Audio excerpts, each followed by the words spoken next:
মামু তুমি এখানে কি করছো? এই যে চার্জারের কয়েলের আপনার তারের নিকেল তুলছি। তারের নিকেল তুলছো? আচ্ছা, এটা কি জিনিস? এটা হচ্ছে আপনার ইজি বাইকের চার্জারের কয়েল। ইজি বাইকের চার্জারের কয়েল না? এটা কয় ভোল্টের চার্জার? এটা 60 ভোল্ট। 60 ভোল্ট, তাই না? তো এটা কি সমস্যা হয়েছিল? এটা আপনার মূলত চার্জারের কয়েল পুড়ে গেছিল, রাত্রে ভোল্টেজ বাড়ার কারণে কয়েলটা পুড়ে গেছে। তাহলে ভোল্টেজ যদি বেড়ে যায় তাহলে সেক্ষেত্রে কয়েল পুড়ে যায়, তাই না? কেন পুড়ে এটা কি জানো তুমি? এটা এখন চার্জারের অতিরিক্ত যখন ভোল্টেজ হয়ে যায়, অতিরিক্ত ভোল্টেজ হয়ে যায় তখন অটোমেটিক্যালি এটা টেম্পারটা নিতে পারে না। টেম্পারটা নিতে পারে না।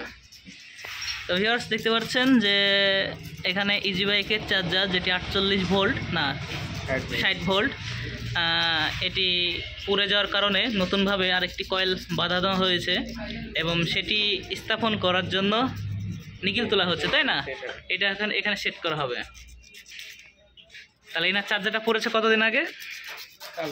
কালকে। তাহলে তুমি চার্জারের কাজ জানো, তাই না?